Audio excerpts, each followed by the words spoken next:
यो नित्यमच्युतपदाम्बुज युग्मरुक्म व्यामोहतस्तदितराणि तृणाय मेने अस्मद्गुरोर्भगवतोऽस्य दयैकसिन्धो रामानुजस्य चरणौ शरणं प्रपद्ये। व्यासाय विष्णुरूपाय व्यासरूपाय विष्णवे नमो वै ब्रह्मनिधये वासिष्ठाय नमो नमः। उल्लासपल्लवितपालित सप्तलोकी निर्वाहकोरतितनेम कटाक्षलीलाम् श्रीरङ्गहर्म्यतलमङ्गल दीपरेखाम् श्रीरङ्गराजमहिषीम् श्रियमाश्रयामः। समस्तजननीम् वन्दे चैतन्यस्तन्यदायिनीम् श्रेयसीम् श्रीनिवासस्य करुणामिव रूपिणीम्। श्रीवेङ्कटचलाधीशम् श्रियाध्यासितचेतसम् श्रितचेतनमन्दारम् श्रीनिवासमहम् भजे। ಶ್ರೇಯಪತಿಯಾಗಿ ಸಮಸ್ತ ಕಲ್ಯಾಣ ಗುಣ ಪರಿಪೂರ್ಣನಾಗಿ ಇರ್ತಕ್ಕಂತಹ ಆ ಪರಮಾತ್ಮ ಅನೇಕ ಲೀಲೆಗಳನ್ನು ನಡೆಸಿ ತನ್ನ ಕಲ್ಯಾಣ ಗುಣಗಳನ್ನ ತನ್ನ ಭಕ್ತರು ಅದಕ್ಕೆ ವಶರಾಗಿ ಬರುವಂತೆ ತೋರ್ಪಡಿಸುವುದಕ್ಕಾಗಿ ಪರಮಪದದಿಂದ ಲೀಲಾ ವಿಭೂತಿಗೆ ಆಗಮಿಸಿ ಅನೇಕ ಕಾರ್ಯಗಳನ್ನು ನಡೆಸುತ್ತಾನೆ ಎಂಬುದಾಗಿ ಶಾಸ್ತ್ರಗಳೆಲ್ಲವೂ ಕೂಡ ಪರಮಾತ್ಮನ ಕಲ್ಯಾಣ ಗುಣದ ವೈಭವವನ್ನ ವರ್ಣನೆ ಮಾಡುತ್ತವೆ. ಅಂದರೆ ಪರಮಪದದಲ್ಲಿರುವ ಪರಮಾತ್ಮನಿಗೂ ಕೂಡ ಎಲ್ಲ ಕಲ್ಯಾಣ ಗುಣಗಳೂ ಉಂಟು. ಆ ಪರಮಾತ್ಮ ಯಾವ ಕಾಲಕ್ಕೂ ಕೂಡ ಸಮಸ್ತ ಕಲ್ಯಾಣ ಗುಣ ಪರಿಪೂರ್ಣನಾದವನು. ಕಾರಣ ಆ ಗುಣಗಳು ಪರಮಾತ್ಮನನ್ನ ಯಾವ ಕಾಲಕ್ಕೂ ಬಿಡುವಂತಿಲ್ಲ. ಪರಮಾತ್ಮನ ಸ್ವರೂಪ ಸ್ವಭಾವವೇ ಮಂಗಳಕರವಾದದ್ದು. ಇವನು ಪರಮಾತ್ಮ ಎಂಬುದಾಗಿ ಅರಿಯುವುದು ಹೇಗೆ ಎಂಬುದನ್ನ ವ್ಯಾಸ ಭಗವಾನರು ತಮ್ಮ ಬ್ರಹ್ಮಸೂತ್ರದಲ್ಲಿ ವರ್ಣನೆ ಮಾಡಿ ತೋರಿಸುತ್ತಾರೆ. ಆ ಪರಮಾತ್ಮನನ್ನ ಇವನು ಪರಮಾತ್ಮ ಎಂಬುದಾಗಿ ಅರಿಯುವುದಕ್ಕೆ ಪರಮಾತ್ಮನಿಗೆ ಇರ್ತಕ್ಕಂತಹ ವಿಶೇಷ ಲಕ್ಷಣಗಳೇನು, ಜೀವಾತ್ಮನಿಗೂ ಪರಮಾತ್ಮನಿಗೂ ಇರ್ತಕ್ಕಂತಹ ವ್ಯತ್ಯಾಸವೇನು, ನಮಗೂ ಪರಮಾತ್ಮನಿಗೂ ಕೂಡ ಯಾವ ಕಾರಣದಿಂದ ನಾವು ಅವನಿಂದ ಬೇರ್ಪಟ್ಟಿದ್ದೇವೆ ಎಂಬುದನ್ನು ತಿಳಿಸುವಾಗ ಎಲ್ಲವೂ ಕೂಡ ಸಮಾನ ಜೀವಾತ್ಮ ಪರಮಾತ್ಮನಿಗೆ. ಆದರೆ ಒಂದೇ ಒಂದು ಸ್ವರೂಪದಲ್ಲಿ ಪರಮಾತ್ಮ ವಿಭು, ಜೀವಾತ್ಮ ಸ್ವರೂಪದಲ್ಲಿ ಅಣುವಾದವನು. ಅದನ್ನೇ ಕೃಷ್ಣ ಪರಮಾತ್ಮ ಅಣು ಎಂಬುದಾಗಿ ಹೇಳ್ತಾನೆ. ಆ ಆತ್ಮ ಶಾಶ್ವತವಾದ ತತ್ವ, ಅಚಲೋಯಂ ಸನಾತನಃ ಶಾಶ್ವತಃ ಧ್ರುವಃ, ಇದೆಲ್ಲವೂ ಕೂಡ ಆತ್ಮನಿಗೂ ಉಂಟು. ಹಾಗೆ ಆ ಪರಮಾತ್ಮನಾಗಿರ್ತಕ್ಕಂತಹವನು ಸ್ವರೂಪತಃ ವಿಭು. ಕೆಲವು ವ್ಯಕ್ತಿಗಳಿರ್ತಾರೆ, ಅವರು ಕುಳಿತುಕೊಂಡ್ರೆ ಇಷ್ಟು ಜಾಗ ಸಾಕು. ಇನ್ ಕೆಲವರು ಇರ್ತಾರೆ, ಅವ್ರಿಗೆ ಇಷ್ಟು ಜಾಗ ಆದ್ರೂ ಕೂಡ ಸಾಲುವುದಿಲ್ಲ. ಕಾರಣ ಅವರ ಆಕಾರ ಅಂತಹದ್ದು. ಆ ರೀತಿ ಪರಮಾತ್ಮನಾಗಿ ಇರ್ತಕ್ಕಂತಹವನು ವಿಭುವಾದವನು. ವಿಭು ಎಂದರೆ ಆಮ್ನಿ ಪ್ರೆಸೆಂಟ್, ಅವನಿಲ್ಲದ ಸ್ಥಳವಿಲ್ಲ. ಪರಮಾತ್ಮ ಎಲ್ಲ ಕಡೆ ಅವನ ಸ್ವರೂಪವೇ ವ್ಯಾಪಿಸಿಬಿಟ್ಟಿದೆ. ಆದರೆ ಜೀವಾತ್ಮ ಇವನು ಅಣು. ಎಂತಹ ಅಣು? ಭತ್ತ ಅದರ ಆ ಪೈರಿನ ಜೊತೆಯಲ್ಲಿ ಒಂದು ಪುಟ್ಟದಾಗಿರ್ತಕ್ಕಂತಹ ತೊಟ್ಟು, the stack of a paddy grain. ಆ stack of a paddy grain ಇದೆಯಲ್ಲ, ಅದರ ತುದಿಯಲ್ಲಿ ವಾಲಾಗ್ರ ಶತಭಾಗಸ್ಯ ಎಂಬುದಾಗಿ ಉಪನಿಷತ್ತು ಇದನ್ನು ಹೇಳುತ್ತೆ. ಅದರ ತುದಿಯಲ್ಲಿ ಸುಮಾರು 1 ಮಿಲಿಯನ್ ಅಷ್ಟು ಆತ್ಮಗಳನ್ನ ನೀವು ಇಡಬಹುದಂತೆ. ಅಂದ್ರೆ ಭತ್ತ ಎಷ್ಟು ಸಣ್ಣದು, ಅದರ ಸ್ಟಾಕ್ ಎಷ್ಟು ಸಣ್ಣದು, ಅದು ಆ ಪೈರಿನ ಜೊತೆಯಲ್ಲಿ ಅಂಟ್ಕೊಂಡಿರುತ್ತಲ್ಲ, ಅದರ ತುದಿಯಲ್ಲಿ ಅಸಂಖ್ಯಾತ ಆತ್ಮಗಳನ್ನ ನೀವು ಕೂಡಿಸಿ ಇಡಬಹುದು. ಅಂದ್ರೆ ಆತ್ಮನ ಆಕಾರ ಎಷ್ಟು ಅಂತ ನೋಡ್ಕೊಳ್ಳಿ. ಅಣು, ಪರಮಾಣು ಇನ್ನ ಸಣ್ಣದು, ಅದು ಯಾರ ಕಣ್ಣಿಗೂ ಕಾಣುವುದೇ ಸಾಧ್ಯವಿಲ್ಲ. ಅಷ್ಟು ಅಣುವಾದದ್ದು ಜೀವಾತ್ಮ ತತ್ವ. ಅದೇ ಪರಮಾತ್ಮ ಎಲ್ಲ ಕಡೆ ವ್ಯಾಪಿಸಿದ ತತ್ವ, ಮಹತ್ತತ್ವ. ಅವನು ವಿಭು. ಜೀವಾತ್ಮನ ಆಕಾರ ಅಣು, ಪರಮಾತ್ಮನ ಸ್ವರೂಪ ಆಕಾರ ಅದು ವಿಭು. ಈ ರೀತಿ ಇದು ಒಂದೇ ವ್ಯತ್ಯಾಸ. ಇನ್ನು ಸ್ವಭಾವ ಎಂತಹದ್ದು? ಸ್ವರೂಪ ಒಂದಿರತ್ತೆ, ಸ್ವಭಾವ ಅಂತ ಅದರ ಗುಣಗಳಿರುತ್ತಲ್ಲ, ಅದು ಇಬ್ಬರಿಗೂ ವಿಭು. ಜೀವಾತ್ಮನ ಸ್ವಭಾವವಾದ ಜ್ಞಾನ ಅದು ವಿಭು, ಪರಮಾತ್ಮನ ಸ್ವಭಾವವಾದ ಜ್ಞಾನವು ವಿಭು. ಇದನ್ನು ಉಪನಿಷತ್ ಹೇಳುವಾಗ ಹೇಗೆ ಹೇಳುತ್ತೆ? ಆತ್ಮನ ಸ್ವರೂಪವೂ ಜ್ಞಾನ, ಸ್ವಭಾವವೂ ಜ್ಞಾನ. ಜ್ಞಾನ ಸ್ವರೂಪನಾಯ್, ಜ್ಞಾನ ಗುಣಕನಾಯ್ ಎಂಬುದಾಗಿ ಹೇಳ್ತಾರೆ. ಜೀವಾತ್ಮನ ಸ್ವರೂಪವೂ ಜ್ಞಾನ, ಸ್ವಭಾವವೂ ಜ್ಞಾನ. ಪರಮಾತ್ಮನಿಗೂ ಹಾಗೆ ಸ್ವರೂಪವೂ ಜ್ಞಾನ, ಸ್ವಭಾವವೂ ಜ್ಞಾನ.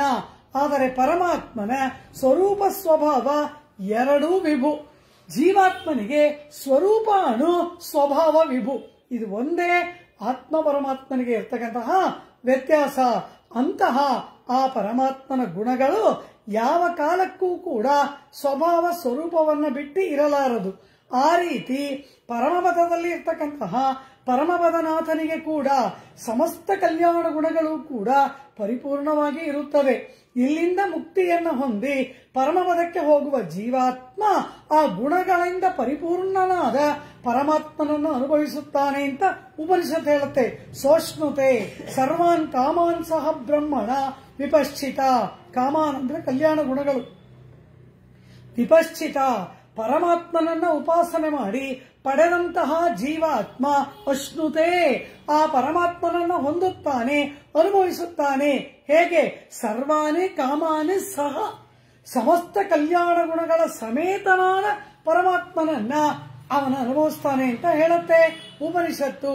ಹಾಗಿರುವಾಗ ಆ ಗುಣಗಳು ಎಲ್ಲೂ ಹೋಗಲ್ಲ. ಆದರೆ ಪರಮಪದದಲ್ಲಿ ಏನಾಗಿರುತ್ತೆ ಅಂತ ಕೇಳಿದ್ರು.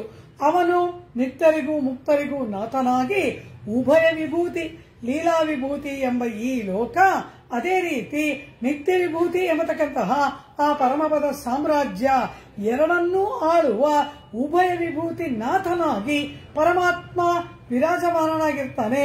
ಹೇಗಿರ್ತಾನೆ? ಉಪನಿಷತ್ ಹೇಳುತ್ತೆ, ಅವಾಕಿ ಅನಾದರಹ. ಯಾರ ಹತ್ರನೂ ಮಾತಾಡಲ್ಲ, ಎಲ್ಲರನ್ನೂ ಉದಾಸೀನದಿಂದ ನೋಡ್ತಾ ಕೂತಿರ್ತಾನೆ. ಕಾರಣ ದೊಡ್ಡ ಚಕ್ರವರ್ತಿ, ಹಾಗೆಲ್ಲರ ಹತ್ರನೂ ಮಾತಾಡೋದು, ಎಲ್ಲರ ಜೊತೆನೂ ಬೆರೆಯೋದು, ಅವೆಲ್ಲ ಆ ಸ್ಥಾನಕ್ಕೆ ಅದು ಸಲ್ಲದು. ಅದು ದೊಡ್ಡ ಪ್ರಭುವಿನ ಸ್ಥಾನ. ಆ ಉಭಯ ವಿಭೂತಿ ನಾಥನಂತೆ ನಡ್ಕೊಳ್ಬೇಕು. ಆ ರೀತಿ ಯಾರನ್ನೂ ನೋಡದೆ, ಯಾರ ಜೊತೆನೂ ಮಾತನಾಡದೆ, ಆ ಪ್ರಭುತ್ವ ಸ್ವಾಮಿತ್ವದಿಂದ ಕೂಡಿ ಪರಮಾತ್ಮ ಅಲ್ಲಿ ಆ ರೀತಿ ಗಂಭೀರವಾಗಿ ವಿರಾಜಮಾನನಾಗಿ ಇರ್ತಾನೆ. ಆದರೆ ಎಲ್ಲ ಕಲ್ಯಾಣ ಗುಣಗಳು ಅಲ್ಲಿಯೂ ಉಂಟು. ಆದರೆ ಆ ಕಲ್ಯಾಣ ಗುಣಗಳಿಗೆ ಅಲ್ಲಿ ಪ್ರಕಾಶವೇ ಇಲ್ಲ. ಕಾರಣ ಅಪರಾಧ ಮಾಡುವವರಿದ್ರೆ ಕ್ಷಮಾಗುಣಕ್ಕೆ ಬೆಲೆ, ಕುರೂಪಿಗಳಿದ್ರೆ ಸೌಂದರ್ಯಕ್ಕೆ ಬೆಲೆ, ದೀನನಾದವರಿದ್ದರೆ ದಾನ ಕೊಡುವ ಗುಣಕ್ಕೆ ಬೆಲೆ. ಪರಮಪದದಲ್ಲಿ ಏನು? ಎಲ್ಲರೂ ಅವನಾಗೇ ಇದ್ದಾರೆ. ಎಲ್ಲರೂ ಬ್ರಹ್ಮಾನಂದ ಭೂಯಿಷ್ಠವಾದ ಲೋಕವಲ್ಲವ. ನಲಮಂದಮಿಲ್ಲದೋರ್ ನಾಡು, ಆನಂದಕ್ಕೆ ಅಂತ್ಯವೇ ಇಲ್ಲದಂತಹ ಆ ಲೋಕ. ಆ ಲೋಕದಲ್ಲಿ ಯಾರಿಗೆ ಏನು ಬೇಕಾಗಿದೆ? ಏನೂ ಬೇಡ, ಎಲ್ಲ ಆನಂದ ಸ್ವರೂಪರು. ಆ ಲೋಕವೇ ಆನಂದಮಯ. ಪರಮಾತ್ಮನನ್ನ ಅನುಸ್ಯೂತವಾಗಿ ಅನುಭವಿಸುತ್ತಾ ಎಲ್ಲರೂ ಆನಂದಮಯರಾಗಿರುವಾಗ ಪರಮಾತ್ಮನಿಂದ ಯಾರಿಗೆ ಏನನ್ನ ಕೇಳಬೇಕು? ಯಾರಿಗೆ ಏನು ಬೇಕಿಲ್ಲ. ಎಲ್ಲ ಭಗವದಾನಂದದಲ್ಲಿ ಮಗ್ನರಾಗಿ ಹಾವು ಹಾವು ಹಾವು ಎಂಬುದಾಗಿ ಸಾಮಗಾನವನ್ನ ಮಾಡುತ್ತಾ ಏತತ್ರ ಸಾಮಗಾಯನ್ನಾಸ್ತೆ ಎಂಬುದಾಗಿ ಭಗವದ್ ಅನುಭವದ ಆನಂದದಿಂದ ಎಲ್ಲರೂ ಸಾಮಗಾನ ಲೋಲರಾಗಿ ಅಲ್ಲಿದ್ದಾರಲ್ಲವ. ಅಂದ ಮೇಲೆ ಪರಮಾತ್ಮನ ಕ್ಷಮಾಗುಣವೋ, ಪರಮಾತ್ಮನ ಮಾರ್ಗವೋ, ಸೌಲಭ್ಯವೋ, ಸೌಶೀಲ್ಯವೋ ಅದು ಯಾವುದಕ್ಕೂ ಅಲ್ಲಿ ಬೆಲೆಯೇ ಇಲ್ಲ. ಕಾರಣ ಅದು ಯಾವುದನ್ನು ಅನುಭವಿಸುವ ಒಂದು ಸ್ಥಿತಿಯಲ್ಲೇ ಅಲ್ಲಿರುವ ನಿತ್ಯ ಮುಕ್ತರು ಇಲ್ಲವೇ ಇಲ್ಲ. ಆದ್ದರಿಂದ ಪರಮಾತ್ಮನ ಗುಣಗಳೆಲ್ಲ ಎಲ್ಲಿ ಪ್ರಕಾಶಿಸುತ್ತೆ ಅಂತ ಕೇಳಿದ್ರು. இருட்டறையிலே விளக்கு போಲೆ ಪ್ರಕಾಶಿಪ್ಪದು ಹಿಂಗೇ ಇರೇ. ಈ ಲೋಕದಲ್ಲಿ ಪರಮಾತ್ಮನ ಸಮಸ್ತ ಕಲ್ಯಾಣ ಗುಣಗಳು ಕೂಡ ಪ್ರಕಾಶಮಾನವಾಗುತ್ತೆ. ಕಾರಣ ತಪ್ಪು ಮಾಡೋರು ನಾವು, ಅಪರಾಧ ಮಾಡೋರು ನಾವು, ಮಹಾ ಕುಟಿಲ ಬುದ್ಧಿ ಉಳ್ಳವರು ನಾವು. ಆ ಪರತ್ವವನ್ನು ಅನುಭವಿಸುವ ಯೋಗ್ಯತೆ ನಮಗಿಲ್ಲ. ಆ ಪರಮಾತ್ಮನನ್ನು ಸೇರುವ ಶಕ್ತಿ ನಮಗಿಲ್ಲ. ಆದ್ರಿಂದ ಪರಮಾತ್ಮ ಸೌಶೀಲ್ಯವೆಂಬ ಗುಣದಿಂದ ಇಲ್ಲಿ ಬಂದು ಅವತಾರ ಮಾಡ್ತಾನೆ. ಸುಲಭನಾಗಿ ನಮ್ಮೊಡನೆ ಬೆರೀತಾನೆ. ಅಪರಾಧ ಮಾಡ್ತೀವಿ, ಕ್ಷಮಿಸ್ತಾನೆ. ನಮ್ಮಂತಹವರನ್ನ ಬಿಟ್ಟಿದ್ದು ಭಕ್ತರನ್ನ ಬಿಟ್ಟಿರಲಾರದ ಮಾರ್ಧವ ಗುಣದಿಂದ ನೋವು ಪಡ್ತಾನೆ. ಆ ಎಲ್ಲ ಗುಣಗಳು ಕೂಡ ಅದಲ್ಲ ಇಲ್ಲಿ ಪ್ರಕಾಶಿಸುತ್ತವೆ. ಇದನ್ನ ಉಪನಿಷತ್ತು ಹೇಳುತ್ತೆ. ಸಹುಶ್ರೇಯಾನ್ ಭವತಿ ಜಾಯಮಾನಃ. ಪರಮಾತ್ಮನಿಗೆ ತೇಜಸ್ಸು ಅವತಾರ ಮಾಡ್ತಾ ಮಾಡ್ತಾ ಅಧಿಕವಾಗುತ್ತೆ ಅಂದ್ಬಿಡ್ತು. ಪರಮಪದದಲ್ಲಿ ಏನೋ ಇದಾರೆ, ಎಲ್ಲ ಗುಣಗಳು ಇದೆ. ಆದರೆ ಆ ಗುಣಗಳಿಗೆ ಪ್ರಯೋಜನ, ಆ ಗುಣಗಳ ಪ್ರಕಾಶ, ಆ ಗುಣಗಳ ಅಭಿವ್ಯಕ್ತಿ ಈ ಲೋಕದಲ್ಲಿ. ಆದ್ದರಿಂದ ಪರಮಾತ್ಮ ಅವತಾರ ಮಾಡಿದಷ್ಟು ಅವನಿಗೆ ಶ್ರೇಯಸ್ಸು ಅಧಿಕ, ಕಾಂತಿ ಅಧಿಕ, ಪ್ರಕಾಶ ಅಧಿಕ ಎಂಬುದಾಗಿ ಸೌಶ್ರೇಯನ್ ಭವತಿ ಜಾಯಮಾನಃ ಎನ್ನುತ್ತದೆ ಕಠೋಪನಿಷತ್ತು. ಈ ರೀತಿ ಆ ಪರಮಾತ್ಮನ ಕಲ್ಯಾಣ ಗುಣಗಳು ಅವನ ಅವತಾರ ಕಾಲದಲ್ಲಿ ಅಪರಿಮಿತವಾಗಿ ಪ್ರಕಾಶಿಸುತ್ತವೆ ಎಂದ್ರು. ಆದರೆ ನಮ್ಮ ಪೂರ್ವಾಚಾರ್ಯಗಳು ಹೇಳ್ತಾರೆ, ಅವತಾರವನ್ನೂ ಬಿಟ್ಟುಬಿಡಿ, ಅದು ಅತ್ಯಧಿಕವಾಗಿ ಪ್ರಕಾಶಿಸುವುದು ಅರ್ಚಾವತಾರದಲ್ಲಿ ಎಂದುಬಿಟ್ರು. ಕಾರಣ, ಅರ್ಚಾವತಾರದಲ್ಲಿ ಅತ್ಯಂತ ಸುಲಭನಾಗಿದ್ದಾನೆ. ಅವತಾರ ಕಾಲದಲ್ಲಾದರೂ ಮಾತಾಡ್ತಾನೆ, ಸುದರ್ಶನ ಚಕ್ರ ಇಟ್ಕೊಂಡು ವಧೆ ಮಾಡ್ತಾನೆ, ಮಿತ್ರರೊಡನೆ ಕೂಡ್ತಾನೆ, ಭೋಜನ ಮಾಡ್ತಾನೆ, ಎಲ್ಲ ಉಂಟು. ಅರ್ಚಾವತಾರದಲ್ಲಿ ಪರಮಾತ್ಮ ಯಾರೊಡನೆ ಮಾತನಾಡುವುದಿಲ್ಲ, ಯಾರ ಒಡನೆಯೂ ಕೂಡ ಆ ಒಂದು ರೀತಿಯಾಗಿರ್ತಕ್ಕಂತಹ ಆ ಸ್ನೇಹದ ಸಹವಾಸದ ಒಂದು ಯಾವ ಇಂಗಿತವೂ ಇಲ್ಲ. ಅದಕ್ಕೆ ಕಾರಣ ಏನು ಅಂದ್ರೆ ಒಂದು ಸಂಕಲ್ಪ ಹಾಗೆ, ಅರ್ಚಾವತಾರದಲ್ಲಿ ಆರಾಧನೆ ಮಾಡುವವನಿಗೆ ಕೈವಶನಾಗಿ ನಾ ಇರ್ತೇನೆ, ಅವನು ಹೇಗಿಟ್ರೆ ನಾನು ಹಾಗಿರ್ತೇನೆ. ಕಾರಣ ಅವನ ಇಚ್ಛೆಗೆ ಅನುಗುಣವಾಗಿ ಇರುವುದೇ ಅರ್ಚಾವತಾರವಾದದ್ದರಿಂದ ಅರ್ಚಾವತಾರದ ಸೌಲಭ್ಯ ಅತ್ಯಧಿಕ ಅಂದ್ಬಿಟ್ರು. ಅತಿ ಸುಲಭನಾಗಿ ಇರ್ತಾನೆ. ನಾವು ಯಾವ ರೀತಿ ಇಟ್ರೆ ಹಾಗಿರ್ತಾನೆ. ಯಾವ ದ್ರವ್ಯದಲ್ಲಿ ವಿಜಯ ಮಾಡಿಸಿದ್ರೆ ಆ ದ್ರವ್ಯ, ಏನ್ ನೈವೇದ್ಯಕ್ಕೆ ಇಟ್ರೆ ಅದು ನೈವೇದ್ಯ, ಯಾವ ಪುಷ್ಪ ಇಟ್ರೆ ಆ ಪುಷ್ಪ ಮುಡ್ಕೊಳ್ತಾನೆ. ಅದು ಕೊಡು, ಇದು ಕೊಡು, ಅದು ಮಾಡು, ಇದು ಮಾಡು. ಏನಾದ್ರೂ ಕೇಳ್ತಾನ. 1 ವರ್ಷ ಮಂದಾಶ್ರಮದ ಬಾಗಿಲು ತೆಗೆದೇ ಹೋದ್ರು ಕೂಡ ನೀ ಯಾಕೆ ನನ್ನ ಬಾಗಿಲು ತೆಗೆದು ನನಗೆ ನೈವೇದ್ಯ ಮಾಡಲಿಲ್ಲ ಅಂತ ಕೇಳಲ್ಲ. ಆ ರೀತಿಯಾದ ಅತ್ಯಂತ ಸುಲಭ. ಅರ್ಚಯಿಲ್ ಅಶಕ್ತನಾಯ್, ಅರ್ಚಕ ಪರಾಧೀನನಾಯ್ ಎನ್ನುತ್ತಾರೆ ಪೂರ್ವಾಚಾರ್ಯರುಗಳು. ಅಂತಹ ಅತಿ ಸುಲಭವಾದದ್ದು ಪರಮಾತ್ಮನ ಅರ್ಚಾವತಾರ. ಅವನು ಏನು ಕೇಳಲ್ಲ, ಒಂದೇ ಒಂದು ಹೇಳ್ತಾನಂತೆ, ಮುಳ್ಳಿರುವ ಹೂವನ್ನ ಇಡಬೇಡ ಅಂತ ಕೇಳ್ತಾನಂತೆ.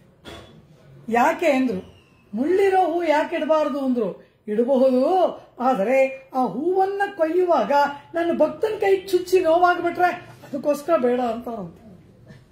ಅವನಿಗೆ ಬೇಡ ಅಂತಲ್ಲ, ಆ ಹೂವನ್ನ ಗಿಡದಿಂದ ಕೊಯ್ಯುವಾಗ ಭಕ್ತನ ಆರಾಧನೆ ಮಾಡುವ ಕೈ ಚುಚ್ಚಿಬಿಟ್ರೆ ಅದರಿಂದ ನಕಂಠಕಾರಿ ಪುಷ್ಪಂ ಸಮರ್ಪಯೇತ್, ಬೇಡ ಅಂತಾನಂತೆ. ಅದರಲ್ಲಿ ಕೂಡ ಪರಮಾತ್ಮನ ಕರುಣೆ, ಪರಮಾತ್ಮನ ಅಪರಿಮಿತವಾಗಿ ಇರ್ತಕ್ಕಂತಹ ಸೌಲಭ್ಯದ ಪರಾಕಾಷ್ಠೆ ಅರ್ಚಾಮೂರ್ತಿ. ಆದ್ದರಿಂದಲೇನೆ ಅರ್ಚಾವತಾರಕ್ಕೆ ಅತ್ಯಂತ ಪ್ರಾಧಾನ್ಯ. ಪರಕ್ಕಿಂತ ವ್ಯೂಹದಲ್ಲಿ ಪರಮಾತ್ಮನ ಗುಣಪ್ರಕಾಶ ಅಧಿಕ, ವ್ಯೂಹಕ್ಕಿಂತ ವಿಭವ ಅವತಾರಗಳು, ವಿಭವಕ್ಕಿಂತ ಅಂತರ್ಯಾಮಿ, ಎಲ್ಲರ ಒಳಗೂ ಇದ್ದು ಎಲ್ಲರನ್ನ ರಕ್ಷಣೆ ಮಾಡ್ತಾನೆ. ಅವನು ಒಳ್ಳೆಯವನು, ಇವನು ಕೆಟ್ಟವನು, ಇವನು ದುಷ್ಟ ಎಂಬ ಭೇದ ಭಾವ ಮಾಡದೆ ಎಲ್ಲರ ಒಳಗೂ ಇದ್ದುಕೊಂಡು ಎಲ್ಲರನ್ನ ರಕ್ಷಣೆ ಮಾಡುವ ಅಂತರ್ಯಾಮಿ. ಈ ವಿಭವಕ್ಕಿಂತ ಅತಿ ಸುಲಭನಾಗಿರುವುದು ಅರ್ಚಾವತಾರ. ಆದ್ದರಿಂದ ಅರ್ಚಯಿಲ್ ಎಳೆಯವನ್ ಎನ್ನುತ್ತಾರೆ. ಪರಮ ಸೌಲಭ್ಯ, ಪರಮಾತ್ಮನ ಪರಮ ಸೌಲಭ್ಯ ಎಂಬ ಗುಣ ಪ್ರಕಾಶಮಾನವಾಗುವುದೇ ಅರ್ಚಾವತಾರದಲ್ಲಿ.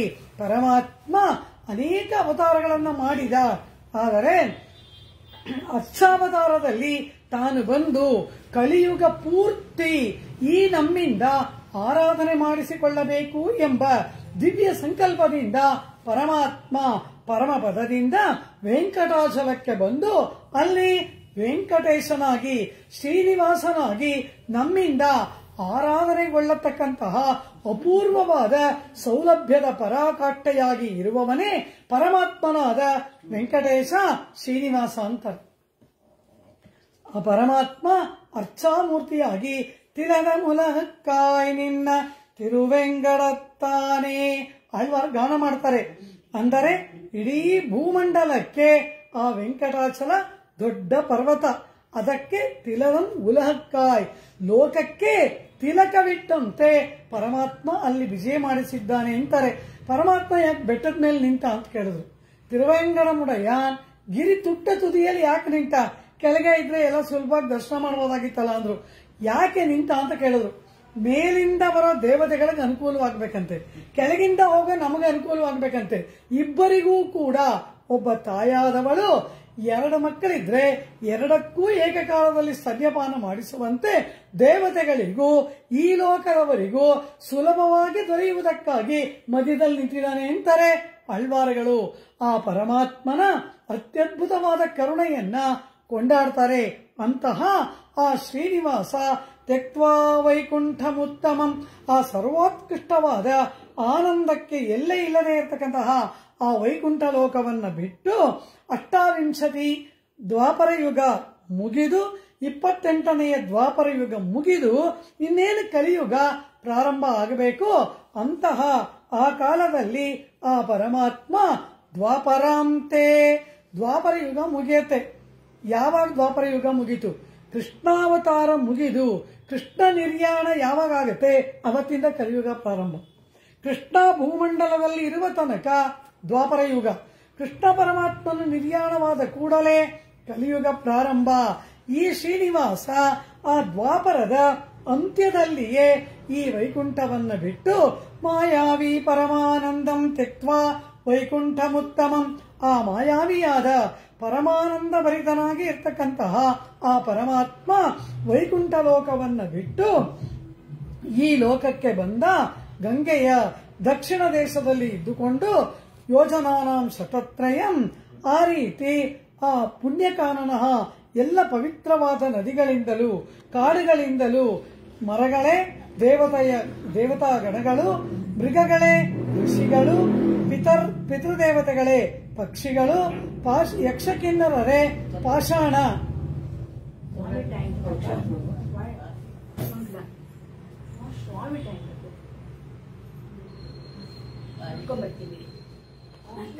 ಆ ಪಾಷಾಣವೇ ಯಕ್ಷಕಿನ್ನರರು ಎಂಬುದಾಗಿ ಈ ರೀತಿಯಾಗಿ ಇರ್ತಕ್ಕಂತಹ ಅತ್ಯದ್ಭುತವಾದ ಆ ವೆಂಕಟಾಚಲಗಿರಿಯಲ್ಲಿ ಪರಮಾತ್ಮ ವೈಕುಂಠ ಲೋಕದಿಂದ ಈ ಸ್ಥಳಕ್ಕೆ ಪ್ರವೇಶ ಮಾಡಿದ ಎಂಬುದಾಗಿ ಹೇಳ್ತಾರೆ.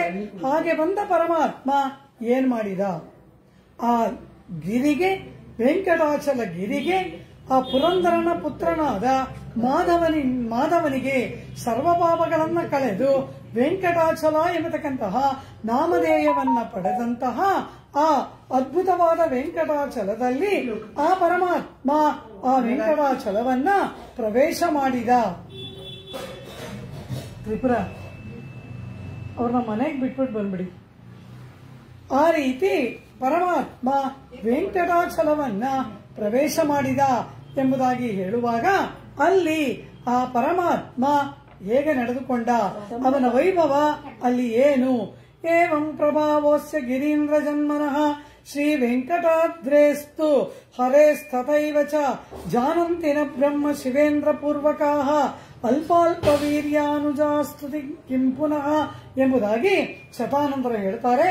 ಬ್ರಹ್ಮರುದ್ರಾದಿಗಳಿಗೇನೆ ಆ ವೈಭವವನ್ನ ಅರಿತುಕೊಳ್ಳುವುದು ಅಸಾಧ್ಯವಾದಾಗ ಸಾಮಾನ್ಯ ಮನುಷ್ಯರಾದವರು ಹೇಗೆ ಆ ಗಿರಿಯ ವೈಭವವನ್ನ ಅರಿಯಬಲ್ಲರು ಎಂಬುದಾಗಿ ಹೇಳಿ ಮುಂದೆ ಆ ಗಿರಿಯಲ್ಲಿ ಪರಮಾತ್ಮ ಯಾವ ರೀತಿ ತನ್ನ ವೈಭವವನ್ನ ವ್ಯಕ್ತಪಡಿಸಿದ ಎಂಬುದಾಗಿ ಹೇಳ್ತಾರೆ. ತಸ್ಯೋಪರಿ ಪರಾ ದಿವ್ಯ ಸ್ವಾಮಿ ಪುಷ್ಕರಣಿ ಶುಭ, ಆ ಗಿರಿಯ ಮೇಲೆ ಪರಮ ಪವಿತ್ರವಾಗಿ ಇರ್ತಕ್ಕಂತಹ ಸ್ವಾಮಿ ಪುಷ್ಕರಣಿ ಎಂಬತಕ್ಕಂತಹ ಒಂದು ಕೊಳವುಂಟು, ಒಂದು ಜಲಾಶಯ ಉಂಟು. ಗಂಗಾದಿ ಸರ್ವತೀರ್ಥಾನ ಜನ್ಮಭೂಮಿರ್ವಿರಾಜತೆ, ಸಮಸ್ತ ಪುಣ್ಯ ನದಿಗಳಿಗೂ ಕೂಡ ಅದು ಜನ್ಮಭೂಮಿಯಾಗಿದೆ. ಅಲ್ಲಿ ಸ್ನಾನ ಮಾಡತಕ್ಕಂತಹವರು ವಿಶೇಷವಾಗಿ ಧನುರ್ಮಾಸದ ಆ ಶುಕ್ಲ ಪಕ್ಷದ ದ್ವಾದಶಿಯಲ್ಲಿ ಆ ಸ್ವಾಮಿ ಪುಷ್ಕರಣಿಯಲ್ಲಿ ಯಾರು ಸ್ನಾನ ಮಾಡ್ತಾರೆ ಅವರುಗಳು ಎಲ್ಲ ದೇವತೆಗಳಿಗೆ ಪ್ರಿಯರಾಗ್ತಾರೆ, ಪಿತೃದೇವತೆಗಳಿಗೆ ಪ್ರಿಯರಾಗ್ತಾರೆ, ಕೊನೆಗೆ ಮೋಕ್ಷವನ್ನೇ ಹೊಂದುತ್ತಾರೆ. ಇಂತಹ ವೈಭವವುಳ್ಳ ಆ ವೆಂಕಟಾಚಲ ವೆಂಕಟಗಿರಿಯನ್ನ ಆ ಪರಮಾತ್ಮ ಪ್ರವೇಶ ಮಾಡಿದ ಎಂಬುದಾಗಿ ಹೇಳಿ ಆ ಸ್ವಾಮಿ ಪುಷ್ಕರಣಿ ವೈಭವನೆಲ್ಲ ಹೇಳ್ತಾರೆ. ಅಲ್ಲಿ ಆಂಗೀರಸ ಮುನಿವರಿಯರ ಪುತ್ರರಾಗಿರ್ತಕ್ಕಂಥ ಅವರು ಸ್ನಾನ ಮಾಡಿ ಮೋಕ್ಷವನ್ನ ಹೊಂದಿದ ಈ ಎಲ್ಲ ಚರಿತ್ರೆಯನ್ನ ಆ ಪುರಾಣ ವರ್ಣನೆ ಮಾಡುತ್ತೆ. ಅನಂತರ ಪರಮಾತ್ಮ ಆ ವೆಂಕಟಾಚಲ ಗಿರಿಯಲ್ಲಿ ಪಾದವನ್ನ ಇಟ್ಟ. ಪರಮಾತ್ಮನ ಪಾದನ್ಯಾಸವಾಯಿತು. ಅಲ್ಲಿ ಆ ಪಾದನ್ಯಾಸವಾದ ಕೂಡಲೇ ಪರಮಾತ್ಮ ಏನ್ ಮಾಡಿದ? ತ್ರಿಪುರ ಅವ್ರನ್ನ ಮನೆಯಲ್ಲಿ ಬಿಟ್ಬಿಟ್ಟು ಬಂದ್ವಿ. ಅದೇ ಹೋಗ್ತಾ ಇದ್ದೀನಿ. ಆ ರೀತಿ ನ ಪ್ರಾಪ ಕಿಂಚಿದಾಸ್ಥಾನಂ ಗೂಹನಾರ್ಥಂ ರಮಾಪತಿ. ಅಲ್ಲಿ ಬಂದಂತಹ ಆ ಪರಮಾತ್ಮ ಏನ್ ಮಾಡಿದ? ಎಲ್ಲರ ಕಣ್ಣಿಗೂ ಕೂಡ ತನ್ನನ್ನ ತೋರ್ಪಡಿಸಿಕೊಳ್ಳಲೇ ಇಲ್ಲ. ಕಾರಣ ಅವನು ಅಲ್ಲಿ ವ್ಯಕ್ತವಾಗುವುದಕ್ಕೆ ಇನ್ನೂ ಕೂಡ ಕೊಂಚ ಕಾಲ ಬೇಕು. ಕೊಂಚ ಕಾಲ ಬೇಕಾದ್ದರಿಂದ ಪರಮಾತ್ಮ ಆ ಕೂಡಲೇ ಎಲ್ಲರ ಕಣ್ಣಿಗೂ ಕೂಡ ತನ್ನನ್ನು ತೋರಿಸಿಕೊಳ್ಳಲಿಲ್ಲ, ವ್ಯಕ್ತ ಮಾಡಿಕೊಳ್ಳಲಿಲ್ಲ. ನ ಪ್ರಾಪ ಕಿಂಚಿದಾಸ್ಥಾನಂ. ಯಾವ ಒಂದು ಸ್ಥಳದಲ್ಲಿಯೂ ಕೂಡ ತನ್ನ ಸ್ಥಳವನ್ನ, ತನಗೊಂದು ಆವಾಸ ಸ್ಥಾನವನ್ನ ಮಾಡಿಕೊಳ್ಳದೆ ಏನ್ ಮಾಡ್ದ ಅಂದ್ರು? ಗೂಹನಾರ್ಥಂ. ಬಚ್ಚಿಟ್ಟುಕೊಂಡು ರಹಸ್ಯವಾಗಿ ಇರುವುದಕ್ಕೆ ಸ್ಥಳವನ್ನ ಅನ್ವೇಷಣೆ ಮಾಡಿದ. ತನ್ನನ್ನು ತೋರಿಸಿಕೊಳ್ಳದೆ ಬಚ್ಚಿಟ್ಟುಕೊಂಡು ರಹಸ್ಯವಾಗಿ ಇರುವುದಕ್ಕೆ ಒಂದು ಸ್ಥಳವನ್ನ ಪರಮಾತ್ಮ ಅನ್ವೇಷಣೆ ಮಾಡ್ತಾ ಇತ್ತಂ ವಿಚಾರ್ಯಮಾಣೇಶು ಸ್ವಾಮಿ ಪುಷ್ಕರಣಿ ತಟೆ. ಸ್ವಾಮಿ ಪುಷ್ಕರಣಿ ತಟದಲ್ಲಿ ನಿಂತು ಪರಮಾತ್ಮ ನಾನು ಎಲ್ಲಿ ರಹಸ್ಯವಾಗಿ ವಾಸ ಮಾಡಲಿ, ಈಗಲೇ ನಾನು ಅಭಿವ್ಯಕ್ತ ಮಾಡತಕ್ಕಂತಹ ಸಮಯ ಬಂದಿಲ್ಲ. ಆದ್ರಿಂದ ಗೂಹನಾರ್ಥಂ, ನಾನು ರಹಸ್ಯವಾಗಿ ಇರಬೇಕು. ಹಾಗೆ ರಹಸ್ಯವಾಗಿ ಇರ್ತಕ್ಕಂತಹದ್ದು ಎಲ್ಲಿ, ಹೇಗಿರಲಿ ಎಂಬುದಾಗಿ ವಿಚಾರವನ್ನ ಮಾಡ್ತಾ ಪರಮಾತ್ಮ ಆ ಸ್ವಾಮಿ ಪುಷ್ಕರಣಿ ತೀರದಲ್ಲಿ ನಿಂತಿದ್ದಾನೆ.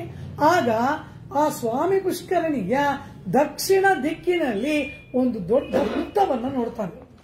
ವಲ್ಮೀಕಂ ಅಂದ್ರೆ ಹುತ್ತ. ದಕ್ಷಿಣೇ ವಿಮಲಂ ದಿವ್ಯಂ ವಲ್ಮೀಕಂ ದೃಷ್ಟವಾನ್ ಮುದಾ. ಆ ಸ್ವಾಮಿ ಪುಷ್ಕರಣಿಯ ದಕ್ಷಿಣ ದಿಕ್ಕಿನಲ್ಲಿ ಒಂದು ದೊಡ್ಡ ಹುತ್ತ ವಲ್ಮೀಕವನ್ನ ಆ ಪರಮಾತ್ಮ ನೋಡಿದ. ತಿಂತ್ರಿಣಿ ವೃಕ್ಷ ಮೂಲಸ್ಥಂ ಭಗವಾನ್ ಜಗದೀಶ್ವರ. ಒಂದು ದೊಡ್ಡ ಹುಣಸೆಯ ಮರ, ಆ ಹುಣಸೆ ಮರದ ಕೆಳಗಡೆಯಲ್ಲಿ ಒಂದು ದೊಡ್ಡ ಹುತ್ತವನ್ನ ಸ್ವಾಮಿ ಪುಷ್ಕರಣಿಯ ದಕ್ಷಿಣ ಭಾಗದಲ್ಲಿ ಹುಣಸೆ ಮರದ ಕೆಳಗಡೆಯಲ್ಲಿ ಒಂದು ದೊಡ್ಡ ಹುತ್ತವನ್ನ ಪರಮಾತ್ಮ ಕಂಡ. ದಕ್ಷಿಣೇ ವಿಮಲಂ ದಿವ್ಯಂ ವಲ್ಮೀಕಂ ದೃಷ್ಟವಾನ್ ಮುದ ತಿಂತ್ರಿಣೀ ವೃಕ್ಷ ಮೂಲಸ್ಥಂ ಭಗವಾನ್ ಜಗದೀಶ್ವರ. ಜಗದೀಶ್ವರನಾದ ಪರಮಾತ್ಮ ಆ ಹುಣಸೆ ಮರದ ಕೆಳಗಡೆ ಇರುವ ಹುತ್ತವನ್ನ ನೋಡಿದ. ಏವಂ ದೇವೇ ಸ್ಥಿತೇ ತತ್ರ ವಿಗತಂ ವತ್ಸರಾಯಿತಂ ಅತೀತೆ ದ್ವಾಪರೇ ಚೈವತು ಅಷ್ಟಾವಿಂಶತಿತಮೇ ಕಲವು. ಪರಮಾತ್ಮ ಆ ಹುತ್ತವನ್ನ ಪ್ರವೇಶ ಮಾಡಿ ವಿಗತಂ ವತ್ಸರಾಯಿತಂ, ಆ ಕೆಲವು ವರ್ಷಗಳನ್ನ ಪರಮಾತ್ಮ ಆ ಹುತ್ತದಲ್ಲಿ ಕಳೆದ. ಕಾರಣ ಏನು? ದ್ವಾಪರ ಯುಗ ಪೂರ್ಣ ಮುಗಿದು ಕಲಿಯುಗ ಪ್ರಾರಂಭವಾಗಬೇಕು. ಕಲವು ವೆಂಕಟನಾಯಕ.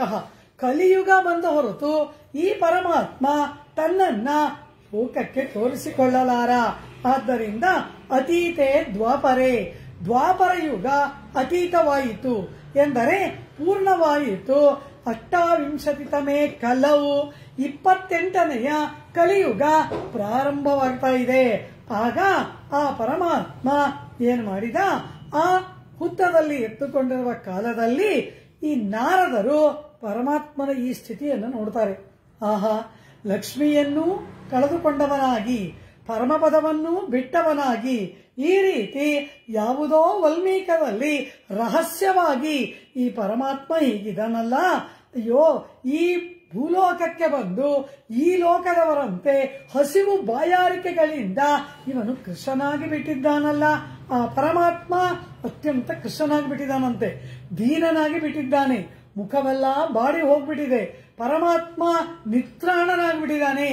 ಈ ರೀತಿ ಹುತ್ತದಲ್ಲಿ ಇರ್ತಕ್ಕಂತಹ ಆ ಪರಮಾತ್ಮನನ್ನ ನಾರದರ ಕಂಡು ಅತ್ಯಂತ ಬೇಸರಗೊಂಡು, ಅಯ್ಯೋ, ಈ ರೀತಿಯ ಪರಮಾತ್ಮನಿಗೆ ಸಂಕಟ ಭೂಲೋಕಕ್ಕೆ ಬಂದ ಕೂಡಲೇ ಈ ಮನುಷ್ಯರ ಹಾಗಾಗ್ಬಿಟ್ಟಲ್ಲ ಪರಮಾತ್ಮ ಎಂಬುದಾಗಿ ನಾರದ ಭಗವಾನರು ಚಿಂತೆಯನ್ನ ಮಾಡುತ್ತಾ ಅವರೇನ್ ಮಾಡ್ತಾರೆ, ಆ ಕಾಲದಲ್ಲಿ ಒಬ್ಬ ಆ ವೆಂಕಟಗಿರಿಯ ಸ್ಥಳವನ್ನು ಸೇರಿದಂತೆ ಒಬ್ಬ ಚೋಳ ರಾಜ ಆ ಪ್ರಾಪ್ಯವನ್ನೆಲ್ಲ ಮಾಡ್ತಾ ಇರ್ತಾನೆ. ಹಾಗೆ ಆ ಹುತ್ತದಲ್ಲಿ ನಾರಾಯಣ ಆಹಾರವಿಲ್ಲದೆ ಕೃಷ್ಣನಾಗಿ ಇರುವ ಕಾಲದಲ್ಲಿ ನಾರದರು ಕರವೀರಪುರಕ್ಕೆ ಹೋಗಿ ಮಹಾಲಕ್ಷ್ಮಿಗೆ ಹೇಳ್ತಾರೆ, ಅಮ್ಮ, ಆ ಪರಮಾತ್ಮನನ್ನ ಬಿಟ್ಟು ನೀನೇನೋ ಕರವೀರಪುರದಲ್ಲಿ ಬಂದು ತಪೋಮಗ್ನಳಾಗಿ ಬಿಟ್ಟೆ. ಆದರೆ ನಿನ್ನ ಪತಿ ಯಾವ ರೀತಿ ಇದ್ದಾನೆ ಗೊತ್ತಾ? ಅನ್ನಾಹಾರವಿಲ್ಲದೆ ನೀರು ನಿಡಿ ಇಲ್ಲದೆ ಕೃಷ್ಣನಾಗಿ ದೀನನಾಗಿ ವಲ್ಮೀಕದಲ್ಲಿ ಅಡಗಿ ಕುಳಿತಿದ್ದಾನೆ ಎಂಬುದಾಗಿ ಹೇಳಿದಾಗ ನಾನು ಏನ್ ಮಾಡ್ಲಿ ನಾರದರೆ ಎಂಬುದಾಗಿ ಕೇಳ್ತಾಳೆ. ಅಮ್ಮ, ಚತುರ್ಮುಖ ಬ್ರಹ್ಮನನ್ನ ಒಂದು ಗೋವನ್ನಾಗಿ ಮಾಡು, ಆ ಪರಮಶಿವನೇ ಒಂದು ಕರುವಾಗಿ ಬರಲಿ, ನೀನು ಅವರಿಬ್ಬರನ್ನ ಕರೆದುಕೊಂಡು ಆ ಪ್ರದೇಶವನ್ನ ಆಳುವ ಚೋಳರಾಜನ ಬಳಿಗೆ ಹೋಗಿ ಈ ಹಸುಕರುವನ್ನ ಅವನಿಗೆ ವಿಕ್ರಯ ಮಾಡು. ಅನಂತರ ಆ ಹಸುಗಳ ಜೊತೆಯಲ್ಲಿ ಕಾಡಿಗೆ ಬರುವಾಗ ಈ ಬ್ರಹ್ಮನಾದ ಹಸು ವಲ್ಮೀಕದಲ್ಲಿರುವ ಪರಮಾತ್ಮನಿಗೆ ನಿತ್ಯ ಕ್ಷೀರವನ್ನ ವರ್ಷಿಸಿ ಅವನ ಆ ಒಂದು ಅನ್ನಾಹಾರ ದಾಹ ಆ ಎಲ್ಲ ಪೀಡನೆಯಿಂದ ಅವನಿಗೆ ಶಮನವನ್ನು ಉಂಟು ಮಾಡಲಿ ಎಂಬುದಾಗಿ ನಾರದರು ಬಂದು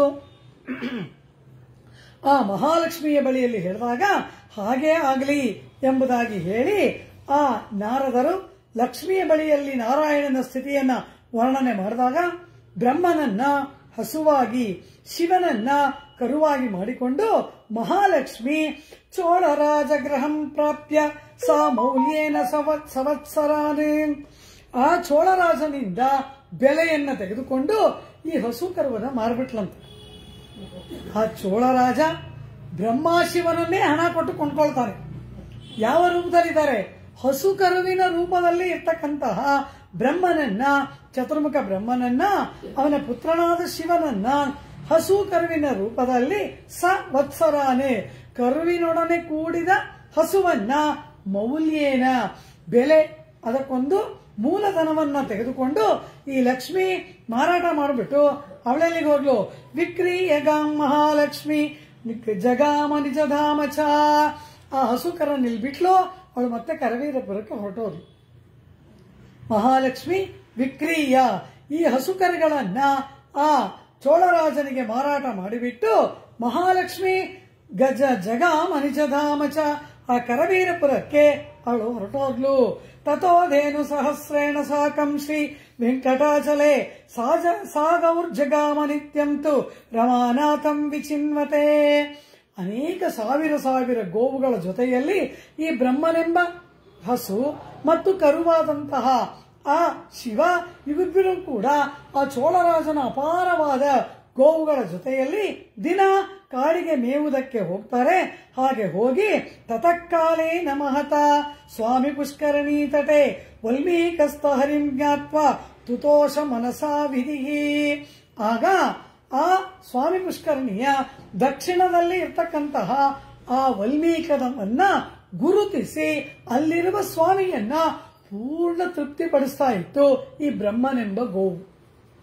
ಆ ಹುತ್ತದ ಮೇಲೆ ನಿಂತು ಕ್ಷೀರಧಾರೆಯನ್ನು ವರ್ಷಿಸಿ ಆ ಒಳಗೆ ಇರ್ತಕ್ಕಂತಹ ರಮಾನಾಥಂ ಆ ರಮಾ ಎಂಬತಕ್ಕಂತಹ ಶ್ರೀ ಮಹಾಲಕ್ಷ್ಮಿಯ ಪತಿಯಾಗಿ ಇರ್ತಕ್ಕಂತಹ ಆ ಪರಮಾತ್ಮನನ್ನ ತುತೋಷ ಪರಿಪೂರ್ಣವಾಗಿ ತೃಪ್ತಿಪಡಿಸ್ತಾ ಇತ್ತು. ವಲ್ಮೀಕಸ್ಥ ಹರಿಂ ಜ್ಞಾತ್ವ ತುತೋಷ ಮನಸಾ ವಿಧಿಹಿ ಸಮಸಿಂಚಚ್ಚ ವಲ್ಮೀಕಂ ಸಮಂತಾತ್ ಕ್ಷೀರಧಾರೆಯ ಕ್ಷೀರಧಾರೆಯನ್ನು ವರ್ಷಿಸಿ ಈ ಗೋವು ಆ ಹರಿಯ ಹಸಿವು ಬಾಯಾರಿಕೆಗಳೆಲ್ಲವನ್ನ ಪರಿಹಾರ ಮಾಡಿ ಅವನಿಗೆ ಆನಂದವನ್ನು ಉಂಟು ಮಾಡ್ತಾ ಇತ್ತು. ಆದರೆ ಬಹುಕಾಲ ಈ ರೀತಿ ನಡೆದಾಗ ಆ ಹಸು ಹಾಲನ್ನೇ ಕೊಡದೆ ಹೋದಾಗ ಈ ಹಾಲು ಎಲ್ಲಿ ಹೋಗ್ತಾ ಇದೆ, ಈ ಹಸು ಎಲ್ಲಿ ಹೋಗ್ತಾ ಇದೆ, ಇದು ಯಾಕೆ ಹಾಲು ಕೊಡ್ತಾ ಇಲ್ಲ ಎಂಬುದಾಗೆಲ್ಲ ಚಿಂತೆ ಏರ್ಪಟ್ಟು ಅನಂತರ ಅವನನ್ನ ಕರೀತಾರೆ. ಆ ರಾಣಿ ಅವನನ್ನ ಕರೆದು ಕೇಳ್ತಾಳೆ, ಈ ಹಸು ಇರುವ ಹಸುಗಳಲ್ಲೇ ಅತಿ ಲಕ್ಷಣವಾದಂತಹ ಮಹಾಪುಷ್ಟಿಯಾಗಿರೋ ಹಸು ಇದು. ಚತುರ್ಮುಖ ಬ್ರಹ್ಮನಲ್ಲವ, ಅದು ಹಾಗೆ ಇರುತ್ತೆ. ಆ ರೀತಿಯಾಗಿರ್ತಕ್ಕಂತಹ ಹಸು ಇದ್ಯಾಕೆ ಹಾಲನ್ನೇ ಕೊಡ್ತಾ ಇಲ್ಲ, ಏನಾಯಿತು ಎಂಬುದಾಗಿ ಚೋಳರಾಜನ ದಾಸಿಯರು ಈ ವಿಚಾರವನ್ನ ರಾಣಿಗೆ ತಿಳಿಸಿದಾಗ ರಾಣಿ ಕೇಳ್ತಾಳೆ, ಆ ಗೋಪಾಲಕನನ್ನ ಕರೆದು ಕೇಳ್ತಾಳೆ, ಈ ಹಸು ಮಾತ್ರ ಯಾಕೆ ಕೊಡ್ತಾ ಇಲ್ಲ, ಅಥವಾ ಇದು ತುಂಬಾ ಲಕ್ಷಣವಾದ ಹಸು ಅನ್ನೋಕ್ಕೋಸ್ಕರ ಇದರ ಹಾಲನ್ನೆಲ್ಲ ನೀನೇ ಕರೆದು ಕುಡಿತಾ ಇದೀಯಾ, ಏನಾಗಿದೆ ಎಂಬುದಾಗಿ ಕೇಳಿದಾಗ ಅವನು ಹೇಳ್ತಾನೆ, ನ ಜಾನೇ ಹಂಚ ತತ್ಕರ್ಮ ನಮಯಾ ಪೀಯತೆ ಪಯಃ. ನಾನು ಅದು ಏನಾಗಿದೆ ಅಂತ ನನಗೆ ಗೊತ್ತಿಲ್ಲ, ನಾನು ಅದರ ಹಾಲನ್ನ ಕುಡ್ದಿಲ್ಲ. ಸ್ವಯಂ ಪಿಬತಿ ವಾಧೇನು, ಆ ಹಸು ಅದರ ಹಾಲನ್ನ ಅದೇ ಕುಡ್ಕೋತಾ ಇದೆಯಾ ಅದು ಕೂಡ ನನಗೆ ಗೊತ್ತಿಲ್ಲ ಎಂಬುದಾಗಿ ಹೇಳ್ತಾನೆ ಈ ಗೋಪಾಲಕ.